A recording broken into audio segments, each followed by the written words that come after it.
Ah, daghan pa dito? Daghan pa. Ah, sige, matanaw ko rin. Ayaw kong tanawan.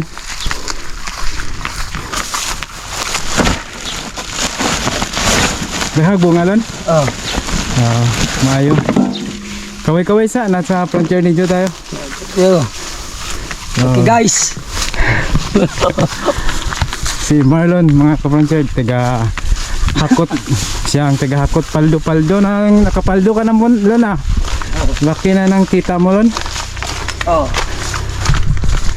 Ngayon ay nandito na naman tayo sa ating area 4, mga ka-frontier. Pumunta ako rito para sisilipin kung marami na ba ang kanilang na kopra, kung marami na ba ang bunga ng ating mga niyog dito sa ating sa loob. Andoon si ka-frontier, maing buntag.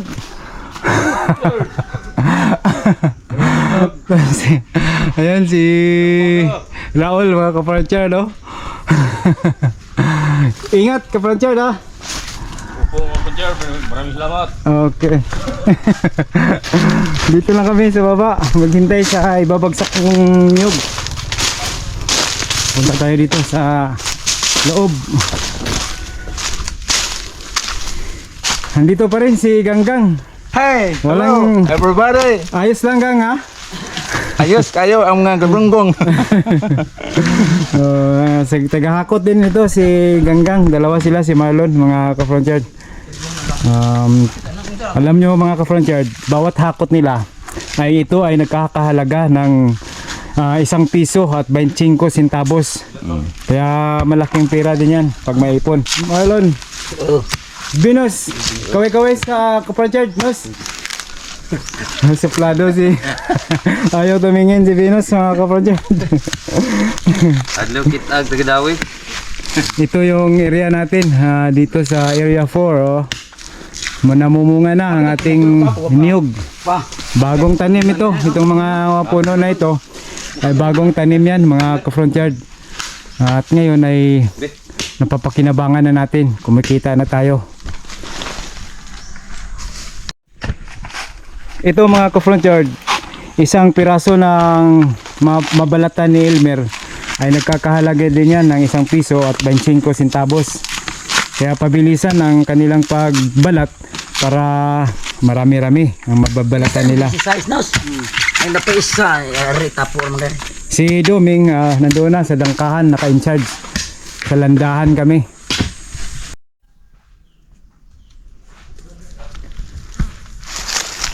Tuloy-tuloy pa rin ang ating pag-aakyat, mga ka-frontier. Raul, bumati ka muna sa ating ka-frontier. Unang umaga po mga Kapanjar.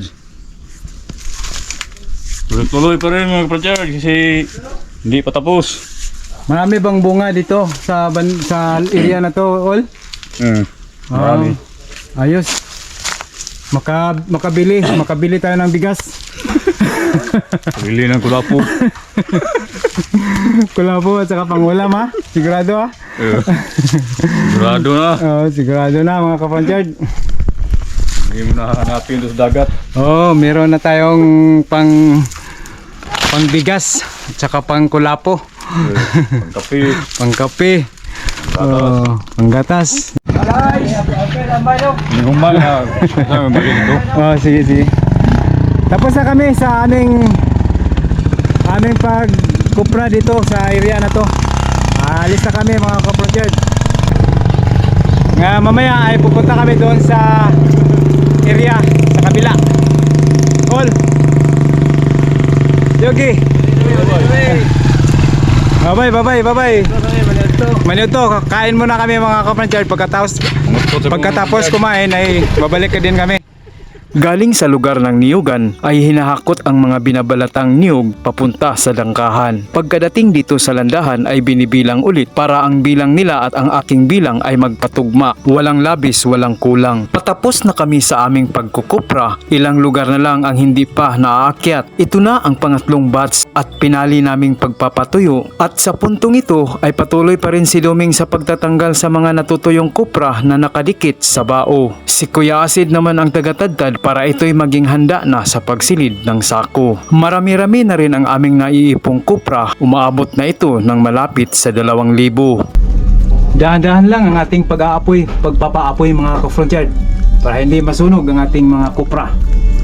Mayroon din akong mga niyog na nag-uumpisa ng sumisibol kaya marami kaming nakokolektang butbut. Mas masarap ang maliliit na laman kaya itong natitira ay malaki. Masarap ang maliliit na butbut kakainin kaya itong malaki ay naiwan at wala nang kumain. Magandang proseso ang ganitong paraan sa pagkukupra. Maibinta mo ang laman pati na ang bao. Dito sa mga bao mo makukuha ang pera na para pang sahod mo sa iyong mga tauhang magkukupra. Mga ka-frontyard, ito ang tinatawag na butbut dito sa amin, Bisaya. Bula naman sa Cebuano. Ito, kainin natin. Itong maliit ay masarap.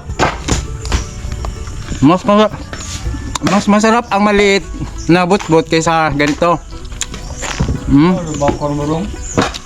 Ito kasi parang foam na pag kinain. Shout out sa mga kumakain ng butbut o bula.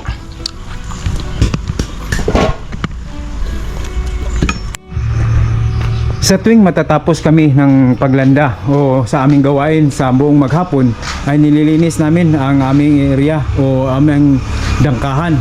Malinis yan bago namin iwanan sa gabi. Tapos yung ilaw ay pinapara namin yan dito. Tiyanggal namin yung ilaw na yan. Hanggang alas 8 lang ang aming operasyon. Tinatanggalan na ng panggatong yung ating apuyan. Kinaumagahan ay patuloy pa rin kami sa aming ginagawa. Patapos na itong aming pagkukupra, kukunti na lang sa puno ng niyog ang hindi naaakyat. Ol, kaway-kaway muna sa ating co-frontyard. Mga ka-frontyard. Dito na naman.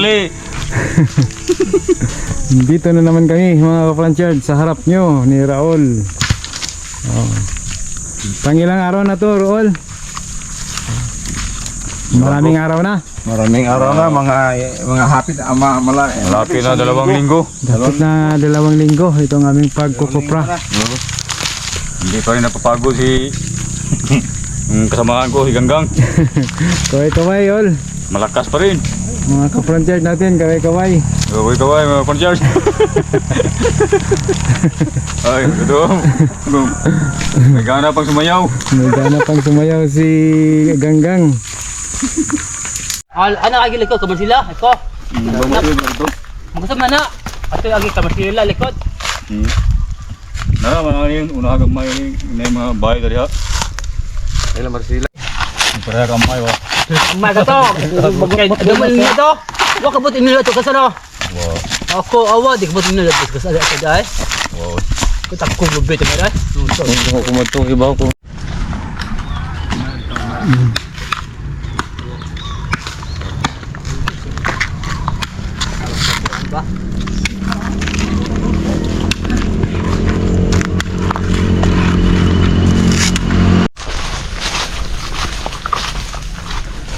Dito kami ngayon sa maraming mangga mga ka-frontyard.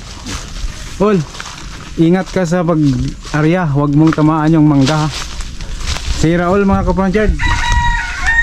Dito naman tayo. Pinalo ako ng mangga. Napakog si daghang mangga mga ka-frontyard. Busara, senyorita niya. Adi oy, murag manggang ko ani. Ha? Kana murag naawla, ana diri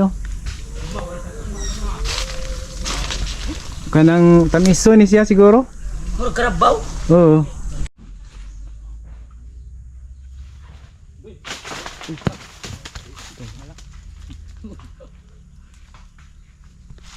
Pinuntahan ko rin ang aking farm. Medyo matagal ko na kasing hindi nabisita sa kadahilan ng naging busy tayo sa aming pagkukupra. At hindi ako nagkakamali, may nakita akong mga saging at saka pinyang hinog na pwede nang ma-harvest. Medyo marami na ang puno ng aking pinya ngayon. Kinukulikta ko at itinatabi ang mga seedlings na nakukuha ko sa bawat harvest ng aking mga hinog na pinya. At akin din itong itinatanim ay nakikita nyo na dumadami na ang aking mga puno ng aking pinya. Mga native lang po itong aking mga pinya, merong nagbubunga ng maliliit at meron ding malalaki. Ito na ang pagkakataong maging masaya ang ating mga farmers kapag tayo ay nagha-harvest ng bunga ng ating pinagpapawisan.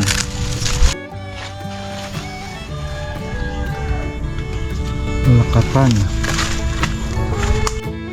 malalaki ang ating pinya, meron ding maliit. Pero may nakita pa tayong hinog. Ito mga kapransyad. Tanggalin natin. Grabe.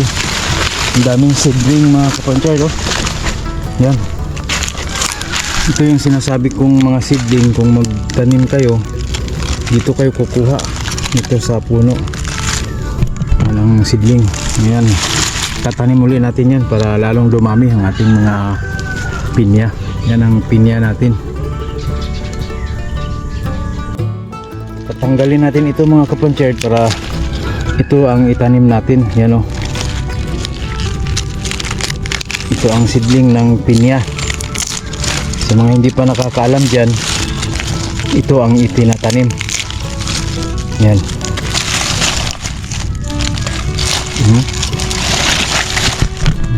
Malaki ang pinya natin.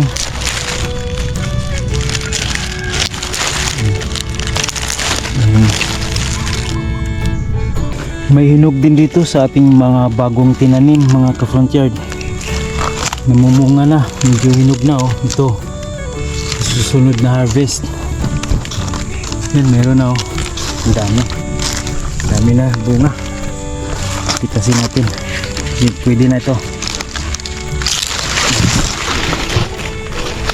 Okay.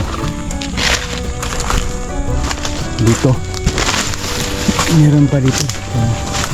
Ito yung bagong tanim natin, yung mga kakao na nakuha natin sa DA. Yan na yun. Ano, kaya ito pa.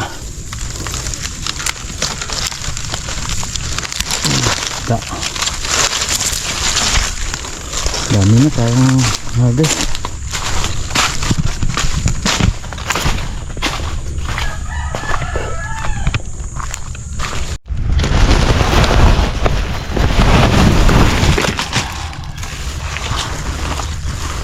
Ito ang mga na-harvest natin mga ka-frontyard. Ito na mga ka-frontyard ang na-harvest ko ngayon doon sa aking farm. Ito na ang sinasabi ko mga ka-frontyard, na kapag may itinatanim ka ay may aanihin. O, kita nyo? Yan na yun ang naani natin mga ka-frontyard. Meron tayong pinya, may lakatan, meron ding saging na saba. Oh, yan ang ating na-harvest ngayon. Itong lahat ay i-display natin. Meron tayong honesty store mga ka-frontyard. Ano pang hinihintay nyo? Dahan-dahan nyo ng taniman ng mga loti na bakante na walang tanim na meron kayo, para meron tayong aanihin. Yan mga ka-frontyard. Hindi po ito pagmamayabang, kundi gusto ko lang na ma-inspire din kayo na magtanim, katulad ko na nagtatanim at ngayon ay meron na akong aanihin. Di ba? Hindi pagmamayabang yan mga ka-frontyard, ha. Pinapakita ko lang ang mga na-harvest ko para ma-inspire din kayo. Nandito tayo ngayon sa landahan mga ka-frontyard, ganggangan o dangkahan. Ang nakasala ngayon ay last batch na ito sa ating nakukupra. Ito po ay patapos na kami sa aming pagkukupra. Pinapatuyo na lang namin itong katapusan na naakyat nila. Ito na po yung natanggalan nila ng bao.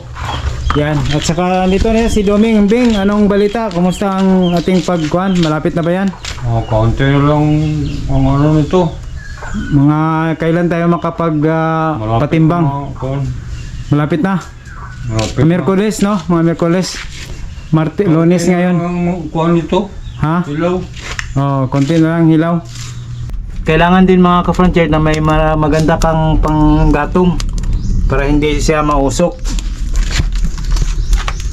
Yung mga kasamahan natin na yung umakyat at saka yung taga-akyat at saka yung si Raul saka yung taga-balat ay wala na dito. Tapos na ang kanilang serbisyo. Babalik yun sila kapag mapatimbang na tayo para kukuha sa kanilang sweldo. Ito, update sa ating bago bao mga ka-franchise. Ito na yung mga bao natin. Ito po ay 7,000 piraso ng niyog na bao. Ito na po yung bao ng 7,000 na niyog. Grabe, dami no? Merong nag-contact sa akin, bibilhin ng 7 pesos per kilo. Pero nagbago yung isip niya. Siguro marasa dami ng bao namin, tinawaran ng 4 na piso na lang per kilo. Hindi kami pumayag na bibilhin lang ng 4 na pisos per kilo. Yung presyo na yan ay dati pa yan, nung una pa, tapos hanggang ngayon ay gusto nilang ganun pa rin ang presyo. Di hintayin natin kung kailan magtaas ang presyo, saka natin ibibenta. Hindi naman ano yan, mabubulok. At ito pa marami pa tayong mga bao.